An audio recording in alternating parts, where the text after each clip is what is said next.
Listen, today I'm thrilled about my guest, what she has walked through, what she has overcome, what she and her husband have created as a legacy and as a ministry of reconciliation to give back and help other people that are in a similar situation.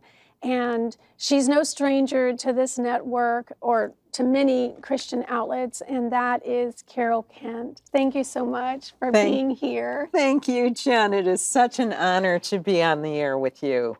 Well, I know you are very busy and in high demand, and so I appreciate you making time to be here today. Well, thank you for the opportunity. So for those, and I know there's probably very few that are not aware of the events that transpired 23 years ago involving the apple of your eye, your one and only child. Yes. Would you just kind of tell us a little bit, give us that history? Well, I got married to Gene Kent right after I graduated from college. We had no money, but lots of love. And probably a whole lot of viewers can identify with that. Yes. And we raised an only child who was really a joy to be around. He came to know Jesus early. He set his sights on getting into the U.S. Naval Academy and finally received that appointment. And we were there in May of 1997 when on national television, all of those midshipmen tossed those hats in the air, and we celebrated our young son's accomplishments. From there, he went to Orlando, Florida, and he was involved in nuclear engineering school. So he was very smart. Oh, well, I like to think so. I think so. He takes after my husband. But and you and Gene have been married how long? We have been married 53 years. Isn't that shocking? Yay! Yes, That's awesome. It is a miracle. Yes, that is special. I am very grateful for him.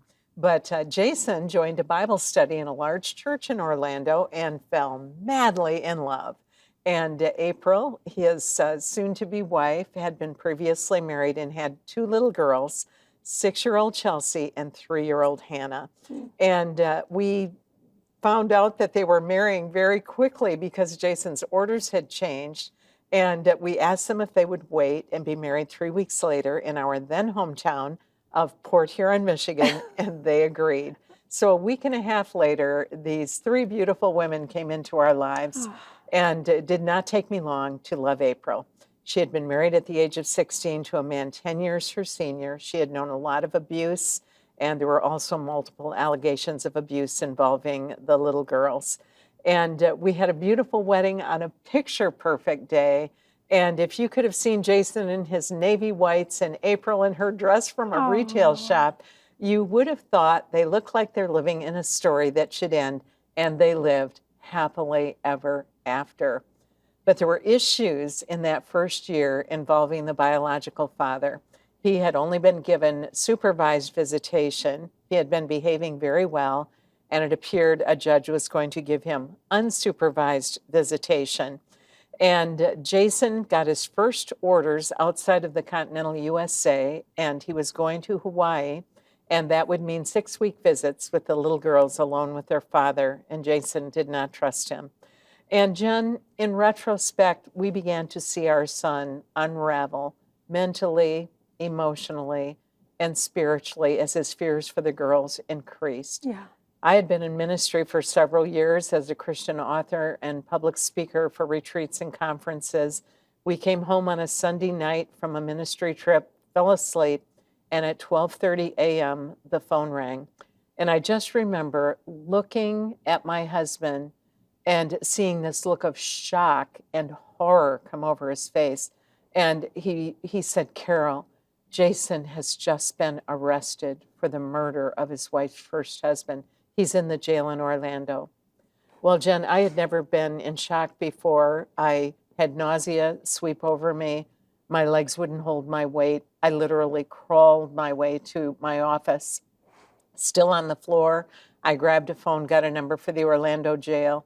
And when I finally got a hold of someone and asked about my boy, a voice on the other end of the line said, "Lady, we ain't got nobody by that name Jason Kent in here. Lady, your son ain't here." And Jen, I know we've all had that moment where we think we're in a dream. Yeah, maybe it didn't happen. Yes, this is a horrible nightmare. I will soon wake up and everything will be okay. But as hour followed hour, the facts of the case were confirmed. Our son had pulled a trigger in a public parking lot and a man had died. We went through 2.5 years and 7 postponements of Jason's trial, and he was eventually convicted with first-degree murder and life without the possibility of parole. He had just turned 25 years old, 10 days before the horrible, heinous crime, and our hearts were shattered. I cannot even begin to tell you the tears that flooded this mama and the hopelessness of wondering, Lord, I've lived my whole life for you. Why did you let this bad thing happen? Yeah. And I'm just guessing somebody out there feels the same way. Yeah, that's real. Yeah. And you were a PK. You had served the Lord your whole life. I'm the oldest of 6 preacher's kids. That means I'm a little perfectionistic and bossy. I Not understand. necessarily a good trait, but I was used to being in charge, and suddenly I felt like I couldn't even keep 2 thoughts in my head at the same time. I felt like my world was crumbling.